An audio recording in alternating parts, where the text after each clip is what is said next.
Hello, and today's purpose of the day is I can solve problems involving exponential growth, decay, and compound interest. Let's take a look at exponential growth. The formula for exponential growth is y equals a times the quantity 1 plus r to the power of t. Here, y equals the final amount, a represents the initial amount, r is the rate of change expressed as a decimal, and t is time. Let's take a look at the first question. In 2008, the town of Flat Creek had a population of about 280,000 and a growth rate of 0.85% per year. Part A, write an equation to represent the population of Flat Creek since 2008. So let's write down everything that we know. Well, we know A, the initial amount, is 280,000. So I'll write 280,000.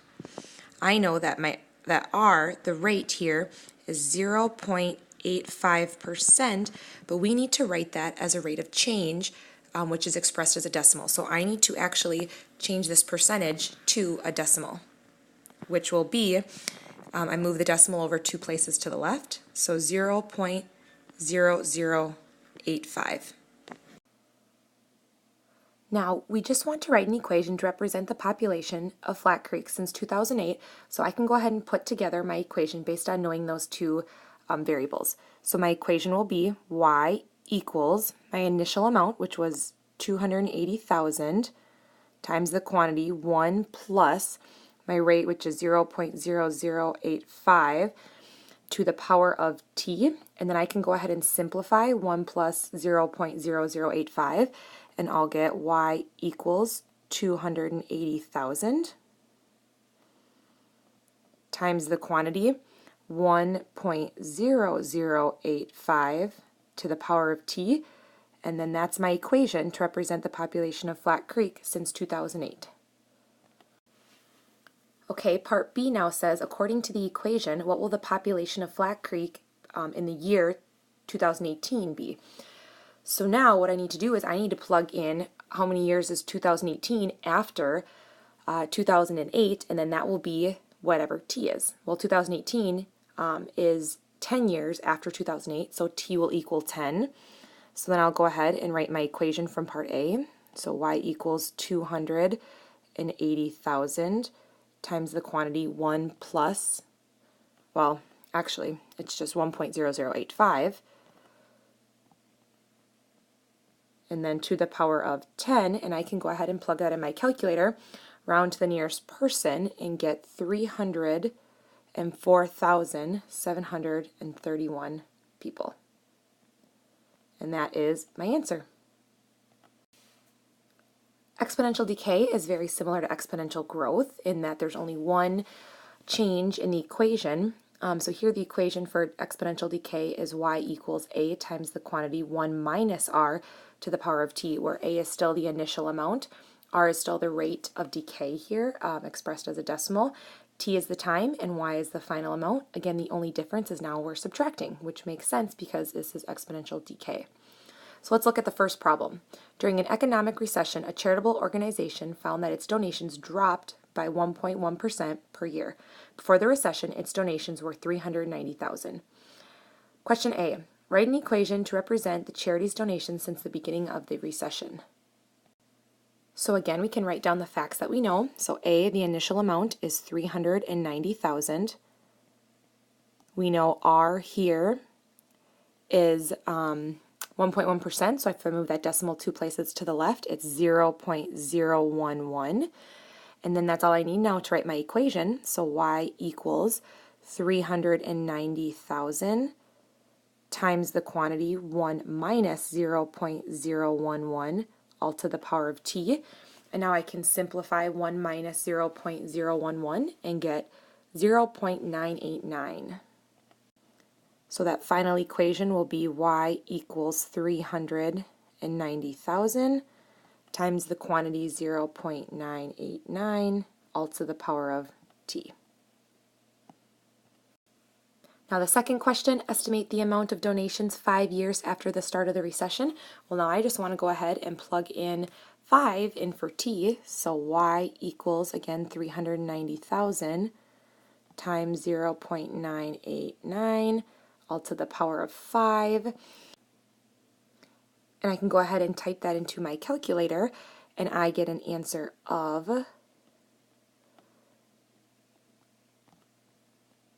$369 and $16.74 for my answer. Okay, please take a look at examples 1 and 2 and answer what will the student population be in the year 2014 for number 1, and number 2, find the amount of donations after 3 years coming up soon. Okay, I hope you got both of those questions right.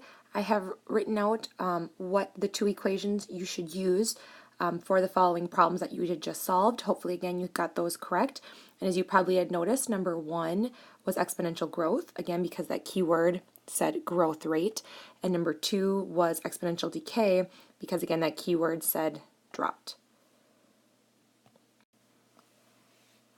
Okay, now let's take a look at compound interest. The formula for compound interest is A equals P times the quantity 1 plus R divided by N to the power of NT.